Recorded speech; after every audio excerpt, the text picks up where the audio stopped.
ये कलयुग है, प्रथम चरण है और यहाँ रिश्ते और इसका ताना बाना टूट रहा है। और सिर्फ टूट ही नहीं रहा है, ये खतरनाक मोड़ पर भी आ गया है।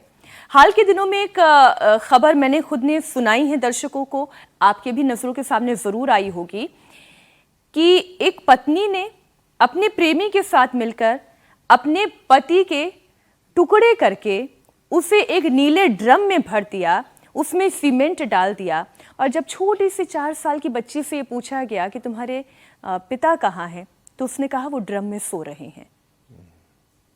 कलयुग कैसा होने जा रहा है अगर ये कलयुग की शुरुआत है, प्रथम चरण है? जितना भौतिकवाद बढ़ने लग जाता है उतना मनुष्य अपनी वासनाओं को बढ़ाता है और वो वासना का कोई अंत नहीं होता है और उनकी आधारशिला होती है अपनी स्वार्थ की पूर्ति।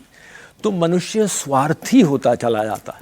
वो स्वार्थ के नाते वो धर्म का परित्याग कर देता है। तो धर्म एवो हतो हन्ति धर्मो रक्षति रक्षितः। समाज तब सुरक्षित रहेगा अगर धर्म सुरक्षित। अगर मनुष्यों में अधिकांश लोग धर्म से विमुख हो गए, विशेष भौतिकवादी होने के कारण, तो इस प्रकार के पाप ज़्यादा होने लग जाते हैं। अब जो आप संबंधों की बात कर रहे हैं, तो ये जो वृद्धि हो गई है, जो डाइवोर्स रेट इतना बढ़ गया। मैं प्रथम बार अमेरिका गया था सन 2000 में, तो इंटरनेट तो उस समय लगभग शुरू हुआ था।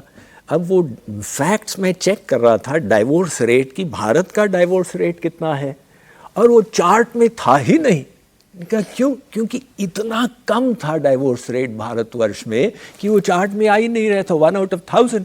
अब यहाँ पे जैसे भौतिकवाद बढ़ा पिछले 25 साल में, तो यहाँ पर भी वही हालत होती चली जा रही है। मनुष्य जब स्वार्थी हो जाता है तो संबंध में केवल अपना सुख चाहता है और संबंध को बनाए रखने के लिए त्याग की आवश्यकता होती है, वास्तविक प्रेम की आवश्यकता होती है।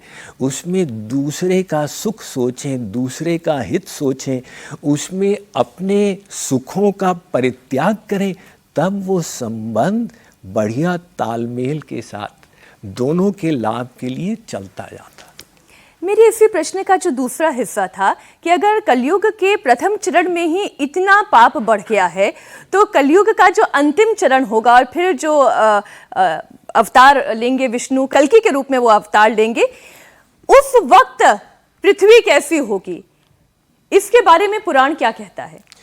पुराण तुलसीदास जी ने वर्णन किया है रामचरितमानस में, भागवत में विस्तृत निरूपण शुकदेव जी ने किया है कि कलयुग की ऐसी ऐसी अवस्था आएगी जहाँ लोगों की आयु कम होती चली जाएगी। लोग, जो राजा है, जो शासन करने वाले हैं, वो विशेष रूप से स्वार्थी हो जाएंगे और लोग बाहर से भले साधन संपन्न हो, भीतर से दुखी रहेंगे।